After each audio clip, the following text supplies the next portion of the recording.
Hello doctor గారు. Hello Rakesh గారు, పాప ఎలా ఉంది? పర్లేదండి, బాగానే ఉంది. పాప ట్రీట్మెంట్కి ఇంజెక్షన్ మాట్లాడి పెట్టాము. మీరు డబ్బు కడితే ఆ ఇంజెక్షన్ పంపిస్తారు. ఇది చెప్పడానికి మీకు కాల్ చేశాను. రాకేష్ గారు, ఇప్పటికే చాలా లేట్ అయింది. ఇంకా లేట్ చేయడం పాప ప్రాణాలకి ప్రమాదం. అందుకే వీలైనంత త్వరగా పాపకి ఇంజెక్షన్ ఇప్పించండి. Okay doctor. ఏమంటున్నారండి? పాపకు కావాల్సిన ఇంజెక్షన్ మాట్లాడి పెట్టారట. డబ్బు కట్టి పాపకు ఆ ఇంజెక్షన్ ఇప్పించమంటున్నారు. ఇప్పుడు ఎలాగండి? ఆ దేవుడికి కొంచెం కూడా కనికరం లేదండి. పసి పాపకి ఇలాంటి రాత రాశాడు. ఆ దేవుడు రాసిన రాతని మనం మార్చేద్దాం రాధ. ఖచ్చితంగా మన పాపని మనం కాపాడుకోవాలండి. తన చిరునవ్వులతో ఈ ఇల్లు మురిసిపోవాలి. కానీ డబ్బు అరేంజ్ కావడం లేదు కదండి. రాధ, నువ్వేం కంగారు పడుకో. అది నేను చూసుకుంటాను. 1 అవర్లో వెళ్ళి నా పార్ట్నర్ని కలిసి మాట్లాడతాను. It's okay. పద.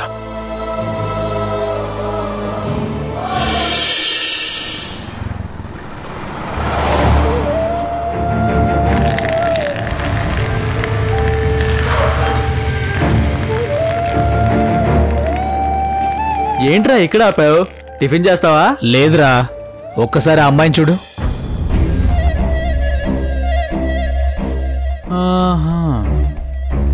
పద.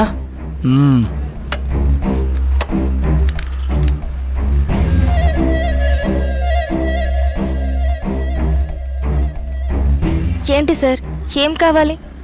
ఏం అడిగినా కానీ ఇస్తావా? నాకు పాలు కావాలి. నాకేమో బూస్ట్.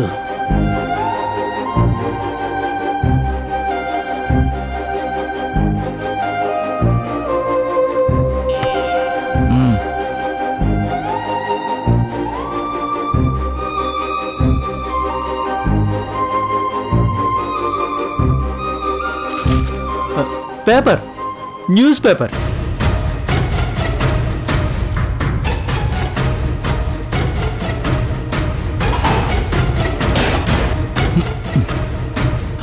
Water water water.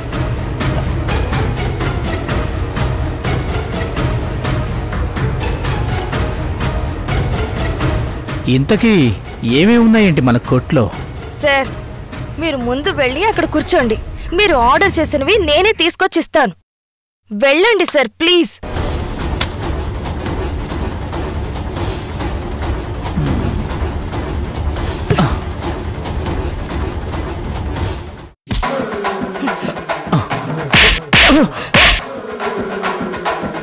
ఏయ్, అవన్నీ కొడతావా?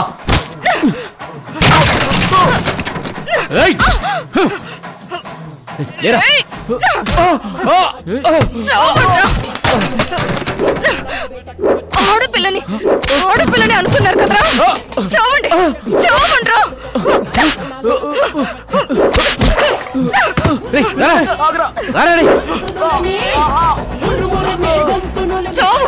చావురా నా కొడక, చావురా, చావు. రాణమ్మా, అమ్మ రాణమ్మా, వదిలిపెట్టమ్మా, నా మాట వినమ్మా. అమ్మా, వాడు చస్తాడమ్మా, వదిలిపెట్టమ్మా. ఇలాంటి వాళ్ళు భూమి మీద బ్రతకడం వేస్ట్. అమ్మా వదిలు, వదిలేమ్మా, వదిలు. రే నా కొడకల్లారా, మళ్ళీ రండ్రా, అప్పుడుంటుంది మీకు. వాళ్ళతో ఎందుకమ్మా నీకు? నువ్వుండు తాతయ్య.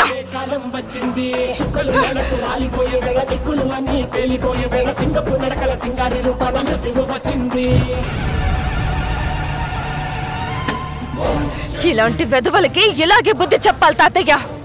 ఊరికే వదిలిపెట్టకూడదు. అమ్మాయిల్ని ఏడిపించడం ఫ్యాషన్ అయిపోయింది.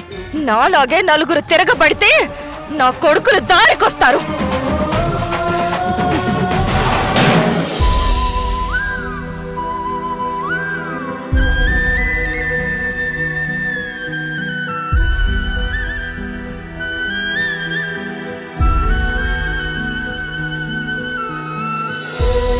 పిన్ని,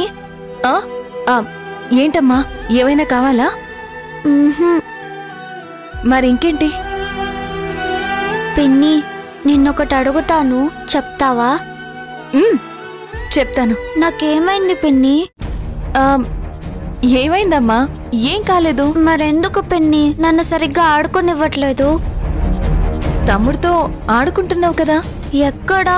మమ్మీ ఎక్కువసేపు ఆడుకోనివ్వట్లేదు, పార్క్కి వెళ్ళనివ్వట్లేదు. నాకేదైనా ప్రాబ్లమా పిన్ని? ఏంటి పిన్ని ఆలోచిస్తున్నావు? ఆహా, ఏం ప్రాబ్లం లేదమ్మా. మరెందుకు మమ్మీ అలా చేస్తుంది? స్పీడ్గా పరిగెత్తద్దు అంటుంది, గట్టిగా అరవద్దు అంటుంది, కూల్ వాటర్ తాగొద్దు, ఏది పడితే అది తినద్దు అంటుంది.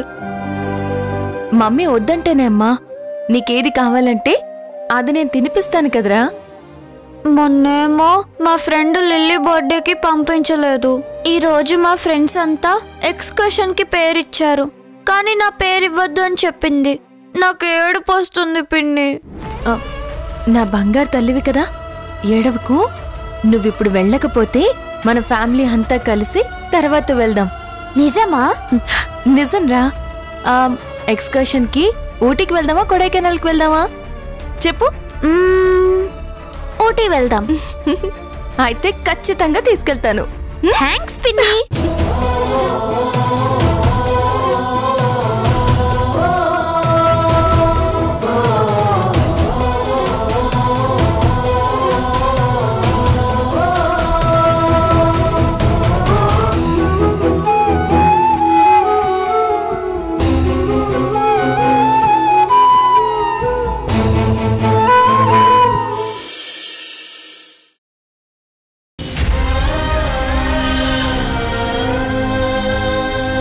అక్క, ఏం చేస్తున్నావక్క?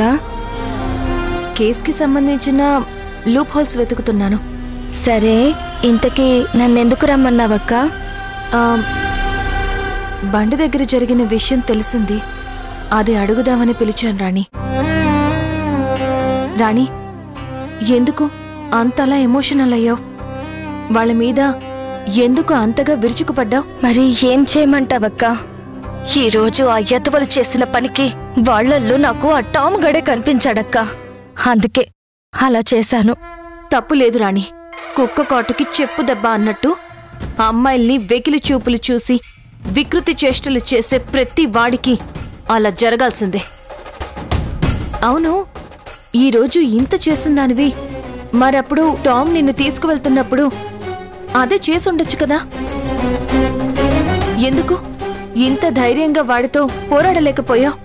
అసలు ఆ టైంలో ఏం జరిగింది? నువ్వు డ్రగ్స్ తీసుకున్నట్టు రిపోర్ట్స్ లో రావడం ఏంటి? అదే నాకు అర్థం కావట్లేదక్క. ఆ రోజు నాకేదో మత్తు మందు లాంటిది ఇచ్చారు.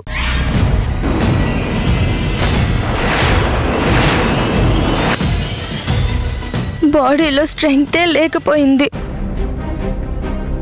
అందుకే నేను నిస్సహాయ స్థితిలో ఉండిపోయానక్క. అప్పుడు నేనేం చెయ్యలేకపోయాను. కానీ వాణ్ణి మాత్రం వదిలిపెట్టద్దు. ఖచ్చితంగా వాడికి శిక్ష పడాలి. ఖచ్చితంగా నీకు న్యాయం జరుగుతుంది రాణి. ఇక నువ్వు బయలుదేరు. సరే అక్క.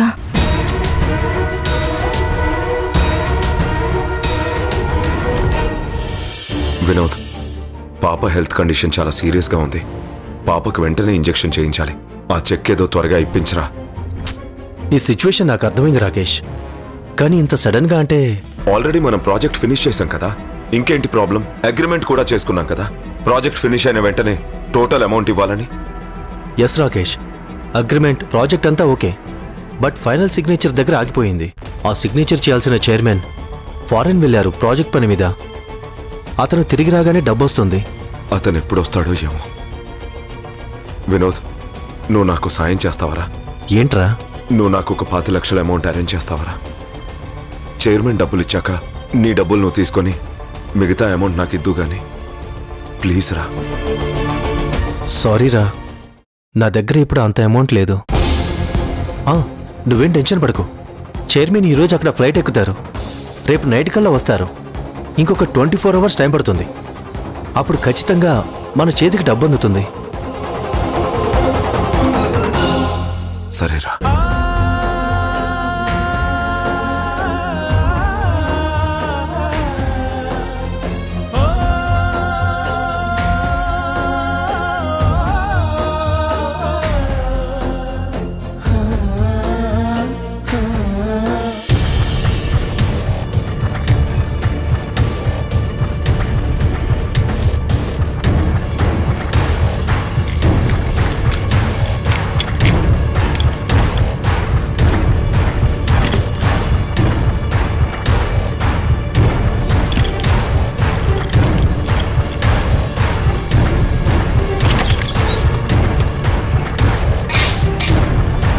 అమ్మమ్మా అమ్మ నేను బయటికి రానిమ్మా అమ్మా అమ్మ నువ్వు బయటికి రావడానికి వీల్లేదు.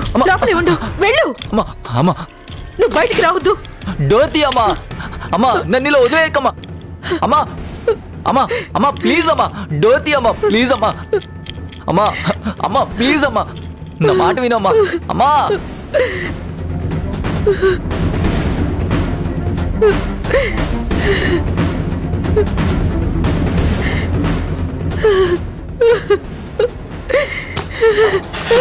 అమ్మా అమ్మా అమ్మా అమ్మా డోర్ తీయమ్మా నేను వెంటనే డ్రగ్ తీసుకోవాలమ్మా నా బాడీ అంతా షివరింగ్ అవుతుందమ్మా నేను తీయనురా.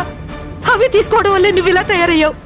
అమ్మా అమ్మా నా బుర్ర పని చేయట్లేదమ్మా కొన్నాళ్ళు గదిలో ఇలాగే ఉండు. నీ బుర్ర అదే పని చేస్తుంది. అరే చెప్తుంటే అర్థం చేసుకో తలుపు తీస్తావా లేదా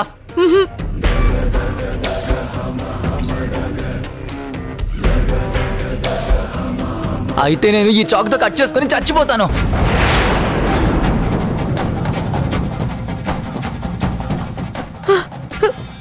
ఏంట్రా బెదిరిస్తున్నావా? బెదిరించడం కాదమ్మా నిజమే చెప్తున్నా. నువ్వు చనిపోవడం దేనికిరా?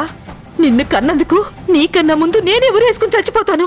అమ్మా అమ్మా ఏం చేస్తున్నావు అమ్మా అమ్మా వద్దమ్మా నా మాట వినమ్మా అమ్మా నీ చెడు సహవాసాలతో చెడు అలవాట్లతో నిన్ను కన్న తల్లిని బలి తీసుకుంటున్నావు కదరా. అమ్మా అమ్మా వద్దమ్మా నా మాట వినమ్మా. ఇక నిన్ను ఆపేవాళ్ళు ఎవరు ఉండరు. నీ ఇష్టం వచ్చినట్టు చేసుకో. అమ్మా వద్దమ్మా అమ్మా వద్దమ్మా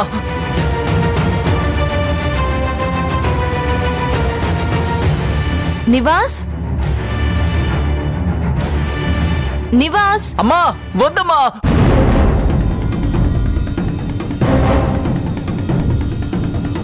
అయ్యో అమ్మా అమ్మా ఏం చేస్తున్నారు? అమ్మా ఆగండి. అమ్మా అమ్మా దిగండి. అమ్మా దిగండి అమ్మా. నన్ను వదిలేమ్మా. వదులు. అమ్మా వదలండి అమ్మా. వదలండి. చెప్పేది వినండి. ఏంటమ్మా మీరు చేస్తున్న పని? మరి నన్నేం చేయమంటావమ్మా? చిన్నప్పటి నుంచి నా కొడుకుపై ఎన్నో ఆశలు పెట్టుకుని బ్రతుకుతున్నాను. వాడేమో ఆ టామ్తో స్నేహం చేసి మత్తు పదార్థాలకు అలవాటు పడిపోయి ఇలా అయిపోయాడు. వాడు గొప్పడు కాకపోయినా పర్వాలేదమ్మా, కుదురుగా ఉంటే అంతే చాలు అనుకున్నా. కానీ ఏం చేస్తావు? కన్న బిడ్డని దారిలో పెట్టలేని తల్లి ఉంటే ఏంటి లేకుంటే ఏంటి? అమ్మా నివాస్ వస్తున్నానుండు.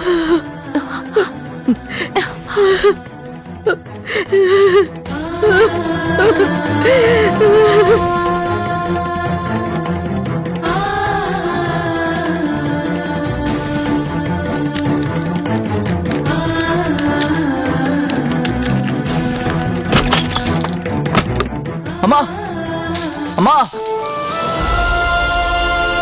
అమ్మా అమ్మా నివాస్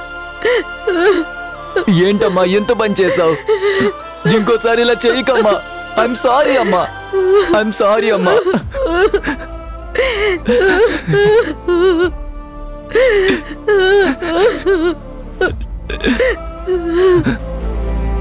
థ్యాంక్స్ మేడం, మీరు టైంకి వచ్చి మా అమ్మని కాపాడారు. చూడు నివాస్, నువ్విలా అవ్వడానికి, ఈరోజు మీ అమ్మ చనిపోవడానికి సిద్ధం అవ్వడానికి కారణం ఆ టామ్. నువ్వు కోర్టులో ఆ టామే నేరం చేశాడు అని సాక్ష్యం చెప్తే నువ్వు రాణికి న్యాయం చేసిన వాడివవుతావు. అమ్మా మాకేం న్యాయమో వద్దు. ముందు నువ్వు ఇక్కడి నుండి బయలుదేరు. నేను చెప్పేది ఒక్కసారి వినండి. మొన్న ఆ రాజేంద్ర యాదవ్ మనుషులతో వచ్చి సాక్ష్యం చెప్పకపోతే చంపేస్తా అన్నాడు. ఇప్పుడు నువ్వొచ్చి నీకు సాక్ష్యం చెప్పమని అడుగుతున్నావు. అసలు మీరందరూ కలిసి నన్ను నా కొడుకుని ఏం చేయదలుచుకున్నారు? నేను చెప్పేది ఒక్కసారి వినండి. వినడానికేం లేదమ్మా. నిజంగా ఆ టాముగాడు తప్పు చేశాడు అని నిరూపించడం పెద్ద లెక్కే కాదు. కానీ మాకీ తలనొప్పులని ఎందుకు? దయచేసి నువ్వెక్కడి నుండి వెళ్ళిపో. అది కాదండి, నీకు దండం పెడతాను. మమ్మల్ని ఇలా వదిలేయ్. వెళ్ళమ్మా, వెళ్ళు.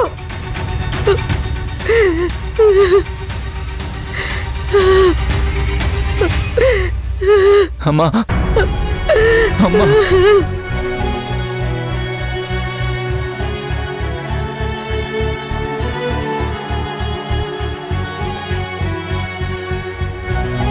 ఇంకెప్పుడు డ్రగ్స్ జోలికి వెళ్ళనమ్మా.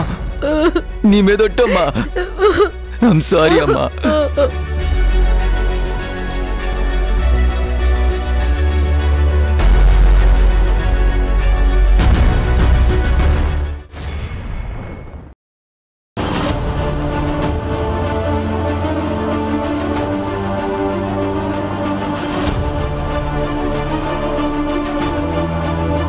ప్రొసీడ్.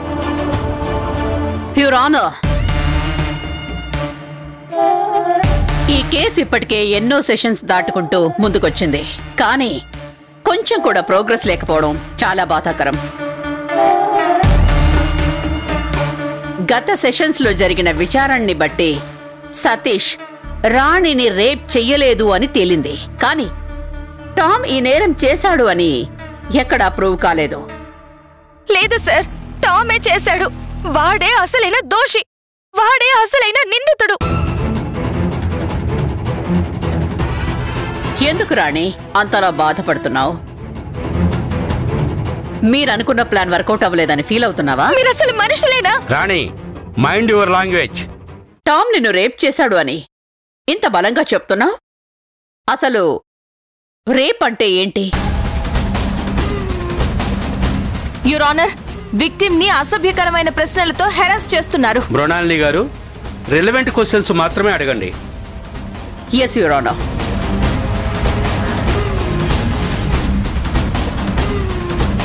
చెప్పు రాణి.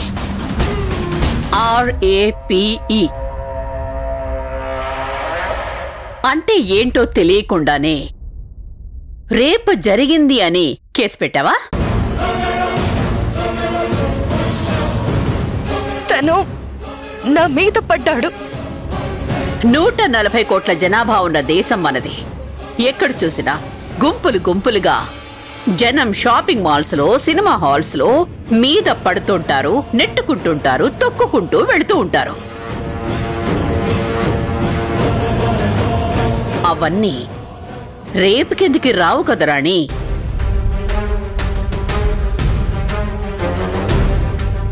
తను నన్ను బలవంతం చేశాడు. అంటే ముట్టుకున్నాడా లేదా హత్తుకున్నాడా? అంతకు మించి మృగంలా దాడి చేశాడు. దాడి చేస్తే గాయాలుండాలి కదా.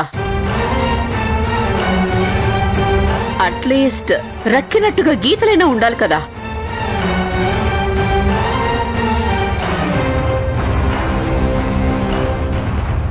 పోనీ కనీసం డ్రెస్ అయినా కనీసం కాస్తో కూస్తో చిరిగిపోవాలి కదా.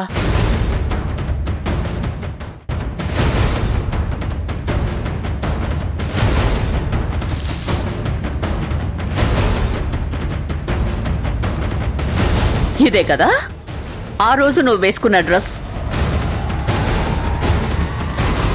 మరి ఇది చాలా నీట్గా ఉందే.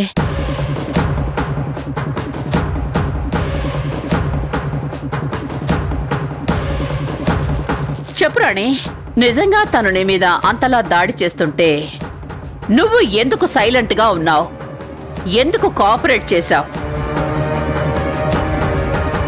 అంతా నీ ఇష్ట ప్రకారమే జరిగిందా? అలా అయితే నువ్వు కూడా తనని రేప్ చేసినట్టే కదా. లేదు, నేనే తప్పు చేయలేదు. తనే నన్ను రేప్ చేశాడు. అదే నేను చెప్తున్నాను. తను నిన్ను రేప్ చేస్తే నువ్వెందుకు సైలెంట్ గా ఉన్నావు? ఎందుకు సహాయం కోసం అరవలేదు? నేనప్పుడు మత్తులో ఉన్నాను. మత్తులో ఉంటే రేప్ చేశాడని ఎలా తెలిసింది?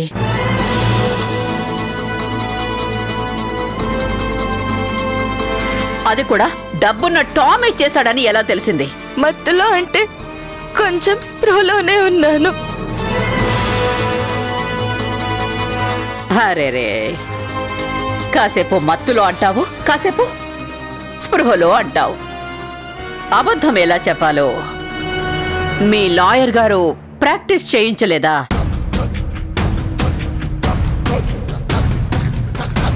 యువర్ ఆనర్, నేను చెప్పినట్టుగా ఈ రాణి కేవలం డబ్బు కోసమే టామ్ పై ఈ నేరం మోపుతోంది. లేదు, నేను డబ్బు కోసం చెయ్యలేదు. నేను అలాంటి దాన్ని కాదు. డబ్బు కోసమే చేశావు.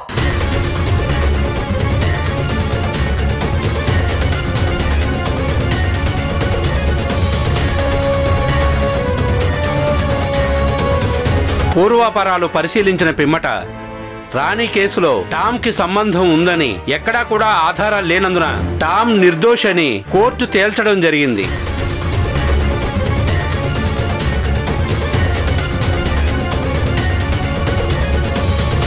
యువర్ ఆనర్, మీరు చెప్తున్న మాటలతో నేను ఏకీభవిస్తాను. టామ్ ఈ నేరం చేయలేదు అని నేను నమ్ముతున్నాను.